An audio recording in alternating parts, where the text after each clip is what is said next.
This is Sky News at 1, our top stories. Theresa May urged to stay in the single market to eliminate the island border issue. 3 children killed when a stolen car crashed into a tree in Leeds. Grounded drone pilots to sit safety tests as part of a safety crackdown. Sailors replace soldiers for a historic first, changing the guard. And the budget-busting levy on cider that could spell the end for the industry. Very good afternoon to you. Theresa May has been urged to stay inside the EU single market or customs union to eliminate the thorny issue of Ireland's border. As the deadline looms for talks in Brussels, politicians in the Republic of Ireland and Northern Ireland are in deadlock over where a border should lie and how it should be implemented. Speaking on Sunday with Neil Patterson, the International Trade Secretary Liam Fox said there couldn't be a definitive solution until talks move on. We don't want there to be a hard border. But the United...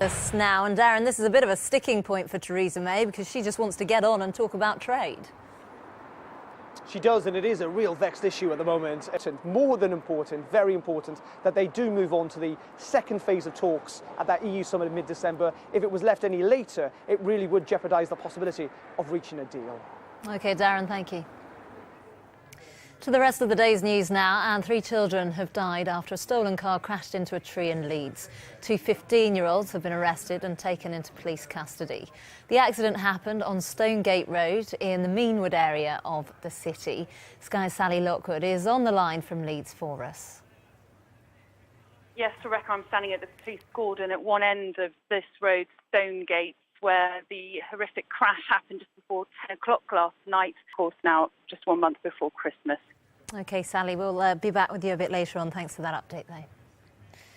Now, drone pilots could soon have to sit a test before taking to the skies as part of new safety legislation. The draft bill would give police new powers to crack down on illegal use and pave the way for new drone technology, which could see them used on oil rigs, in construction, for organ transplant and parcel deliveries. Fraser Maud has this report. As drone technology improves, they become cheaper. News, West Bromwich. The imam at the mosque in Egypt, where more than 300 people were killed, has spoken of the moment gunmen stormed the building, saying they were shooting anyone who was breathing. The Egyptian military has carried out airstrikes in the Sinai region, targeting a terror group affiliated to Islamic State. And Theresa May has told the country's president that the UK is ready to help in any way possible, as Dan Whitehead now reports. This is the retaliation Egypt's president had threatened would follow. It knows that might just make the situation even worse. Ashish Joshi, Sky News. More than 20 people have been injured after the floor of a Tenerife nightclub collapsed, sending people plunging into the basement. Emergency services say it was caused when a hole of 4 square metres opened up in the floor of the Butterfly Disco pub in the early hours. The Playa de las Americas area is popular with British holidaymakers. The nationalities of those injured is not yet clear. Around 2,000 tourists are stranded at Bali Airport after a volcano on the island erupted for the second time in a week, cancelling some international flights. It sent plumes of ash and steam 1,500 metres up into the sky, causing flights from Australia, Europe and Malaysia to be cancelled or diverted. I haven't spoken to anyone else, but I know there are people who can't even afford new accommodation or flights. So they just have to wait out and see what the airlines can do for them. At least 2 people have died after a factory explosion caused buildings to collapse in eastern China. Streets were covered in debris after the explosion in Ningbo at a building which was due to be demolished. Police say the cause of the blast is unclear. Royal Navy sailors have replaced soldiers at the Changing the Guard ceremony for the first time in its 357-year history. 86 sailors spent a month learning the intricate routines to prepare for their debut at Buckingham Palace. We started down in Portsmouth with some of the training, and we had the Army come down, the Coldstream Guards, who have been absolutely fantastic at trying to translate their Army drill into our Navy jack speak, as we would call it, such that our guys and girls can actually step out onto the forecourt in the way that they would wish to do so. And it's been really, really good. We've got both male and female sailors out there. The first 2 girls that stood guard at Buckingham Palace this morning were really, really honoured to do so. Traditional brewers are concerned that a new duty on high-strength cider announced in the budget could have a devastating impact on the industry. The levy is aimed at tackling binge drinking of cheaper cider, but makers of traditional cider insist they will also be affected. Here's my report. Whilst the drinks industry has toasted the budget freeze on alcohol duty, small traditional cider makers have serious concerns.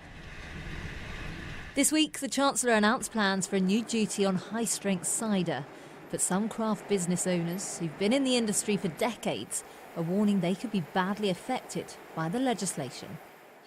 It's always worrying when governments start to intervene in very small and fragile markets, and cider definitely fits in that. They have changed the rules as to how much alcohol is allowed to be made in a cider, and that might affect a lot of growers. The new legislation would mean a duty on ciders with an alcohol content of between 6.9 and 7.5%. It's expected to affect around 11.5% of the market, and of that, 78% is white cider. White cider is often considered a problem for binge drinkers. It's strong and it's cheap, and it's often associated with dependent, street and underage drinking. And that's why many have called for action. What we're also hoping will happen is that producers will look at reformulating the alcohol content in their cider and just reduce it by enough to come under the alcohol duty ban that this will impose, and so encourage people to drink alcohol at a lower alcohol content. The government's warning that the majority of the cider market will be unaffected by the levy, which is due to be introduced in February. But some artisan cider makers fear the duty could put them out of business. Rebecca Williams, Sky News. Yes, you're watching Sky News. Coming up, paramedics could be given the power to prescribe drugs to patients as a way of easing pressure on GPs and hospitals. Dancing carrot, served en flambe. Welcome back, you're watching Sky News. Let's find out now what's coming up in the sport with Jamie. Thanks, Becky. Coming up in the sport at 2:15. The Abu Dhabi Grand Prix is well underway. We'll keep you updated on the lap to come in around 20 minutes or so. Thanks, Jamie. Look forward to that. Now, paramedics could be given the power to prescribe drugs to patients as a way of easing pressure on GPs and hospitals. In a pilot project, they were able to deal with 2/3 of home visits. Well, joining me now from West Sussex is Andy Payne from the College of Paramedics. Very good afternoon to you. I presume that you are welcoming these plans.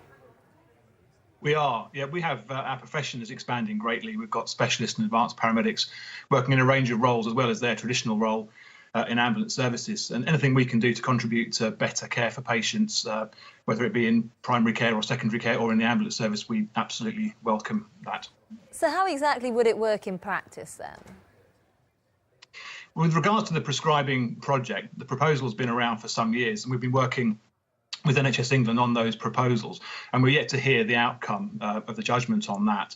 With regards to specialist and advanced paramedics working alongside GPs, it's just giving our members the opportunity to work alongside different health professionals in different settings, contributing to more timely care for patients.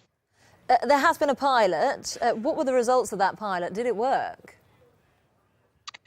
So in regards to paramedics attending home visits on behalf of GPs, that's working across the country in different pilot projects. And it has a big impact, big positive impact. We're already used to being out and about in the community and seeing patients in their own home.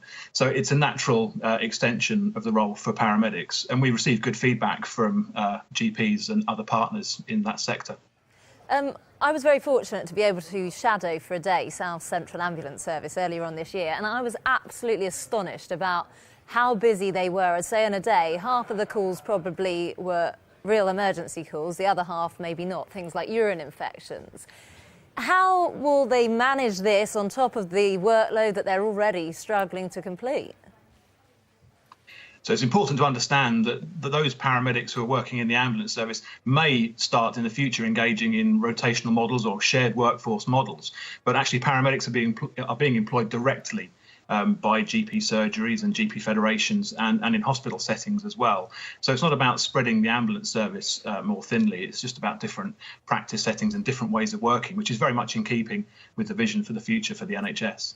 But is there an argument that people might just go to a paramedic to try and skip all the queues and then it'll put more pressure on? That won't happen, you're saying? We don't believe so. And in fact, with the new system that's been recently brought in, the ambulance response programme, 999 call operators have got much more time to understand what a patient actually needs and can signpost those patients at the time of call to nurses, doctors, pharmacists. So we don't believe that the proposal for prescribing will lead to more demand in that respect.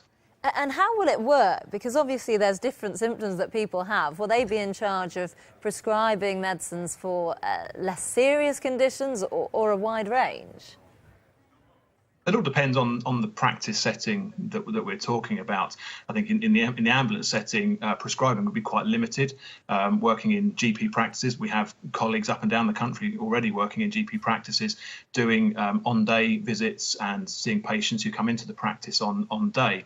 And it does tend to be the higher volume, lower complexity work that they tend to do, those sorts of patients that they see, leaving the GPs to see the much more complex cases. And what kind of areas will this happen in? Up and down the country, or just places that are under enormous pressure? I think the whole country is under pressure, so we would welcome any opportunities for paramedics to work alongside our medical colleagues, nursing colleagues, and all the other allied health professional colleagues in whichever practice setting that we're needed. OK, well, thanks ever so much for sharing your thoughts. Interesting proposals. We'll wait to see if they come in. Thank you. Thank you. Well, let's take a look at the weather now, shall we? Ensuring brighter days ahead. Blue Insurance Car Insurance. Proud sponsors of Sky News Weather.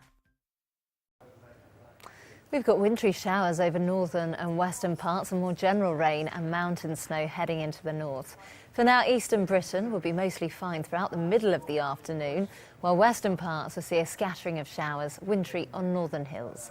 Western Scotland, Northern Ireland and the north will see general rain and strong winds moving in later. There'll also be coastal gales there and snow on the Highlands. Elsewhere, Wales and Western England will see showers into the evening, but the south of Ireland will dry up. Eastern England and eastern Scotland will stay mainly dry. Wind and rain will spread across most parts overnight, becoming continued to South Wales and South England later. Blustery, wintry showers will follow to northern parts as the rain clears. Blue Insurance Car Insurance. Proud sponsors of Sky News Weather. This is Sky News. Coming up, we discuss the thorny issue of Ireland's border and its role in Brexit negotiations.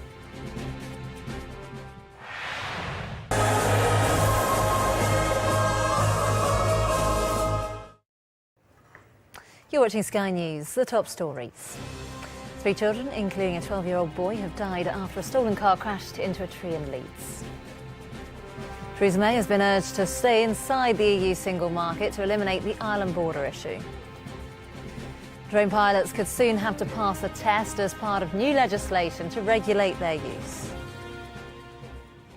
Well, let's get more now on Theresa May's Brexit border problem. Northern Ireland's DUP won't accept a border in the Irish Sea. The Republic of Ireland's government won't accept one on land. And today an EU commissioner says there's no need for one if the UK stays inside the single market, which precisely what Brexiteers won't accept. Well, joining me now from Westminster is Dr. Matthew Goodwin, Associate Professor of Politics at the University of Kent. Very good afternoon to you. What exactly does Theresa May do about this? Because she just wants to get on with trade talks. Well, indeed, this is undoubtedly the most difficult tricky area in the Brexit negotiations. Neither side really wants to give way, and the EU's made it clear that it really wants this issue resolved effectively within 10 days if Britain's going to move on and start talking about trade. What seems to be coming, at least from Ireland, is this view that Northern Ireland can somehow remain within the customs union, within the single market. But of course, that goes against absolutely everything that Theresa May set out in a Lancaster House speech, and also everything that the Democratic Unionist Party want, who are propping up May's government. Well, indeed, and I suppose the other problem is, in Ireland at the moment, there's not a great deal of political stability. Things are uncertain. Well, indeed, we're looking at possibly new elections in Ireland. You've got ongoing infighting and turmoil within Northern Ireland. Of course, devolution now is under question again. And this really injects just even more volatility into the Brexit negotiations, because we're not just trying to satisfy one party. We're now trying to satisfy 2, 3, 4 different parties, each with radically different views about what that vision of Brexit should look like. So I honestly cannot tell you what the resolution to this is going to look like within 10 days. Do you think at the end of the day Theresa May will walk away with a decent trade deal for Britain? I think we will, at the end, get to that place. I think we will get to a bespoke trade agreement, which will involve us being outside of the single market and outside of the customs union and replacing those with a bespoke agreement. I genuinely think that's going to happen. But what is less clear is just how bumpy the road to that is going to be. And over the next 10 days, we're not talking about a 3 months, 6 months timeline now. The next week and a half is going to really bring that bumpiness home. Ireland's EU Commissioner has today suggested that Northern Ireland remains in the single market, or Britain as a whole. Do you think that's likely to happen?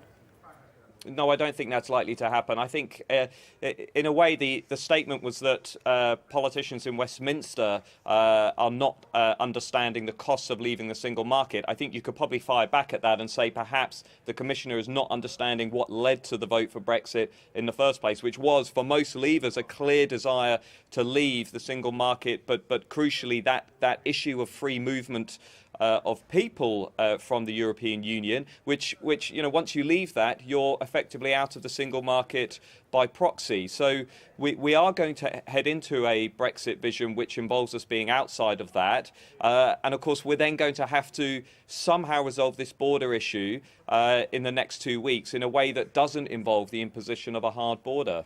When you look at the European Union, do you think that there's a future in it?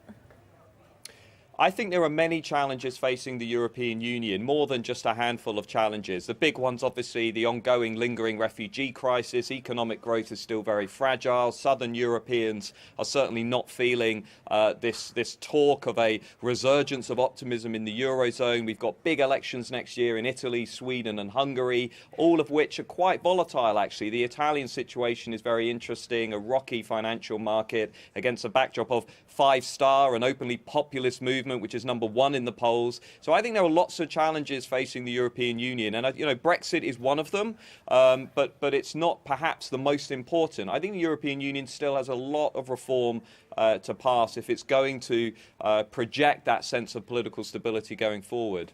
OK, thanks ever so much for your expertise. Appreciate that. A growing number of towns and cities are taking back control from Westminster and taking community matters into their own hands.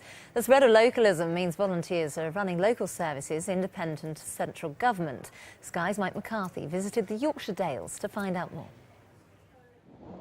Amid the lanes of this tranquil setting, a quiet revolution is taking place. Mike McCarthy, Sky News, the Yorkshire Dales. A tribute to survivors of the Hillsborough disaster who tried to save those who died is to be unveiled in Liverpool. The plaque at Liverpool Central Station was the dying wish of Anne Williams, a campaigner whose son Kevin died in the disaster. Tony Evans is a sports columnist at the Evening Standard and was at Hillsborough. Earlier on, he spoke to my colleagues on Sunrise. We can't underestimate, can we, just how closely Hillsborough is held in the hearts of Liverpudlians. Yeah, it was a seminal moment in the history of the city, and it's the way that Liverpool fans were that day. Tony, really good to talk to you today. Thank you. This is Sky News coming up. The latest action from the... Welcome back. Let's get a check on the sport now. This sports bulletin is brought to you by Vitality. Buongiorno. For life insurance that rewards healthy living. Hello again. The final Formula One Grand Prix of the season in Abu Dhabi is underway. We'll have updates throughout the afternoon on that Davis Cup final and on all this afternoon's football. And there's plenty more across on Sky Sports News as well. I'll see you in the next hour. For life insurance that rewards healthy living. Vitality. Time now to take a check on the weather. From cool, brisk northern fjords to the warm, tranquil waters of Southeast Asia. We've got wintry showers over northern and western parts and more general rain and mountain snow heading into the north. For now, eastern Britain will be mostly fine throughout the middle of the afternoon, whilst western parts will see a scattering of showers, wintry on northern hills. Western Scotland, Northern Ireland and the north of Ireland will see more general rain and strong winds moving in later. There'll be coastal gales there and snow in the Highlands. Elsewhere, Wales and western England will see showers into the evening, but the south of Ireland will dry up.